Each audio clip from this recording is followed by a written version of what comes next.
Et on va démarrer avec le foot, non pas pour parler des clubs de Ligue 1, Lens, Valenciennes ou le LOSC, mais du match de l'équipe de France samedi soir. Oui, absolument, trêve internationale oblige, c'était l'équipe de France qui recevait le Portugal au Stade de France devant plus de 72 000 personnes.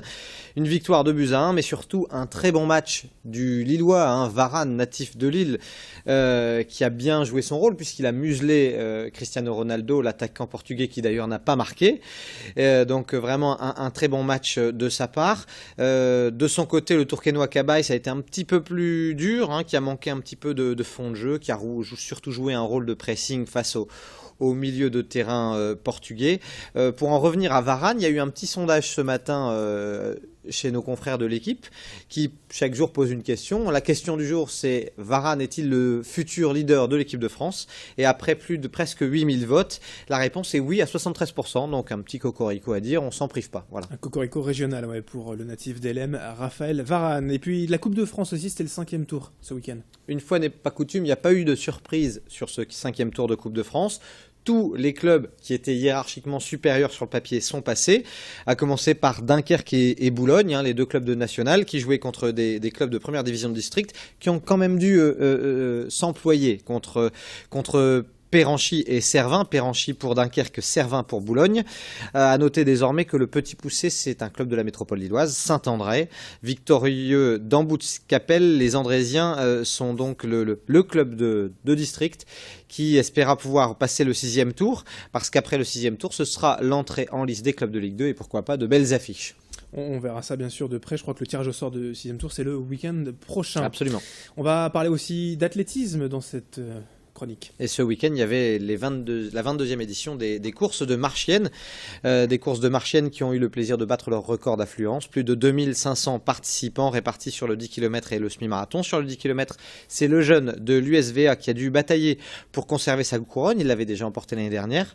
À l'inverse, sur le semi-marathon, Mohamed Benkeda, qui n'avait fait que 2e en 2013, a réussi à s'imposer en 1 h 8 minutes et 22 secondes devant le Belge Van Steenbruge et devant les frères Chopin qui étaient des habitués de la course et qui avaient souvent joué les premiers rôles par le passé. Un mot également des courses à Luin ce dimanche. Et Jamel Bachiri déçu car il avait largement la place pour s'imposer lors des boucles aluinoises, lors de la course des As, le 10 km d'Aluin.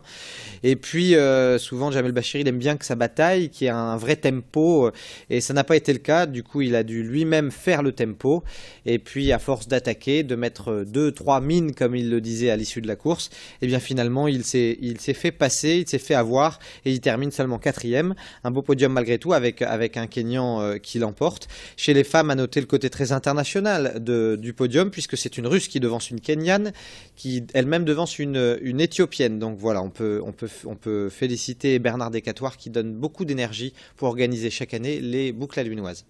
Un peu de boxe également avec le Calaisien Romain Jacob. Et devant une salle toute acquise à sa cause, la salle Calypso à Calais, Romain Jacob a conservé sa ceinture européenne. On rappelle que c'est le dernier Français à détenir une ceinture internationale. Il a donc conservé sa ceinture des super plumes en battant l'Italien Boschiero au point. Et c'était une ambiance surchauffée à Calais pour cette rencontre.